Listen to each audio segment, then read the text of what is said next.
Alright, hello everybody, welcome back to another Redstone video where today we are starting off over in this area. Same thing in my test world. Now in the last video we actually went over the potion center, and yeah, so the next video we'll be looking over at this library. Before that I kind of wanted to show you the redstone. Well, I kind of wanted to show you how this works. So once you get in here, it's okay, yeah, looks fine. You got books, and you got enchantment table, and you got some. Then you'll start to notice that all over the place that you have signs and a hole in the middle where there's water. Now, I originally had this idea when I saw Ethos Library, where if you press a button, it will send an enchanted book all the way up through the floor or whatever. And I said, okay, I want to do it myself, but I want to do it my own way. Also, yeah, I'm also not that very good at redstone, so of course, I have my own limitations. So basically what I did is I written down all of the enchanted books, put them into this section, and yeah, there's an access point down there, but I'll show you guys in a bit. So let's start off with something simple. Let's say I want a depth starter book. So you're ready to go off. Now it's in a water stream going zipping them back and forth, and eventually it'll come up. Just a couple seconds. Boom, see? And boom, depth starter 1. Say, okay, now I want blast protection.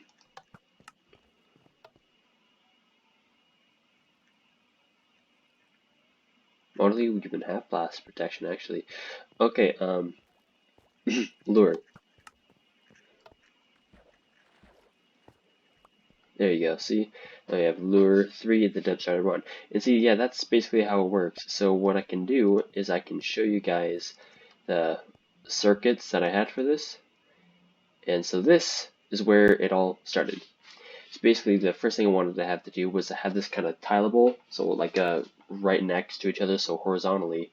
So what I have is a piston with a button going over a observer, so whenever it activates, it drops out an item. Now I will just grab, I don't know, like a stack of stairs so I can show you this. So in theory, it should be fast enough where you can just activate once, right? Now if I press it, it's not a one-tick pulse because Bedrock doesn't have that, so it activates it twice, having this little issue where it drops 2. I'll keep half of you in there.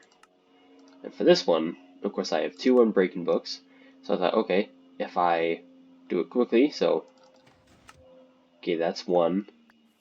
That worked. Bedrock is just unpredictable. Yep, see, like that. See, that time it dropped 2. And it's just inconsistent.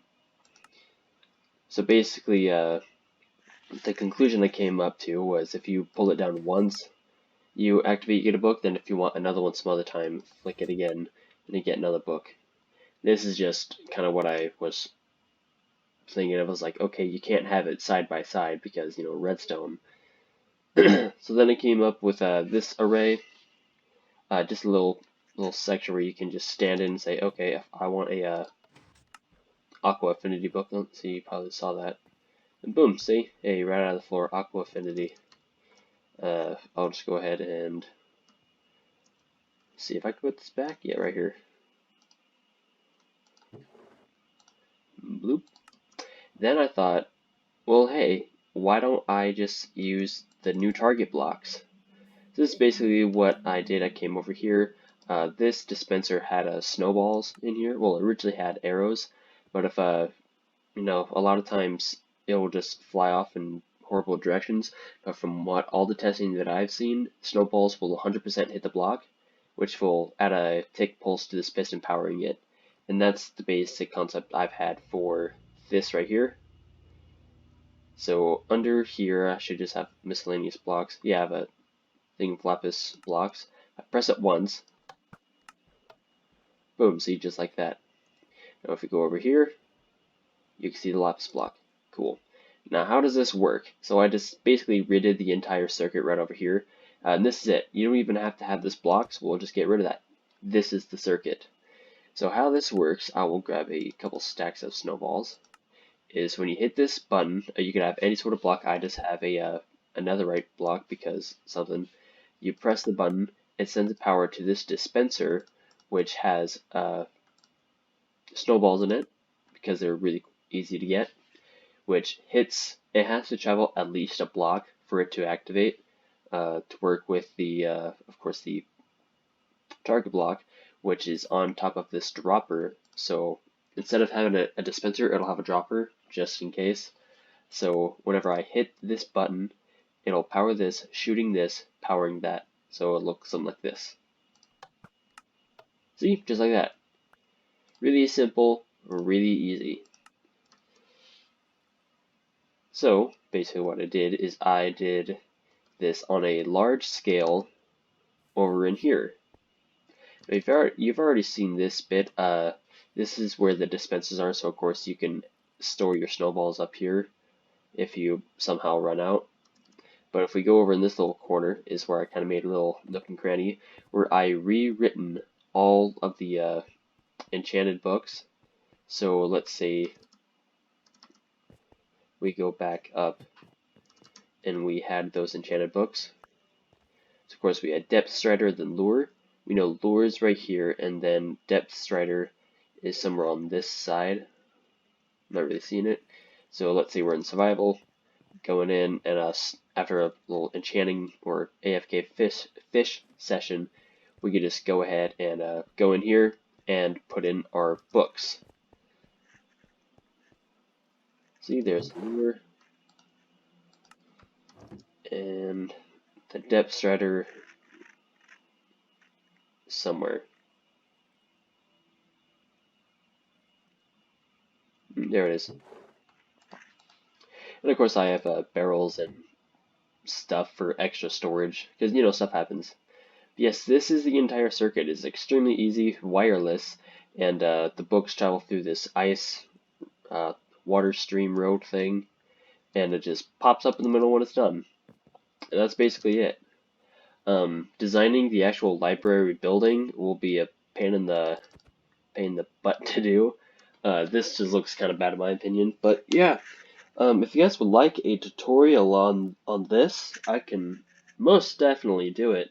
It's a lot more easier than the potion room. This is like extremely simple. Yeah, it just takes a lot of time to gather up the proper materials. But yeah, that's it for the library. I know I kind of hyped this up in the last video that I did in this test world, but yeah, there's just nothing really else about that. If you somehow run out of snowballs, what you can do is you can either make a manual snow farm or do what I did over here was make an automatic one. So see, that's how many snowballs we have.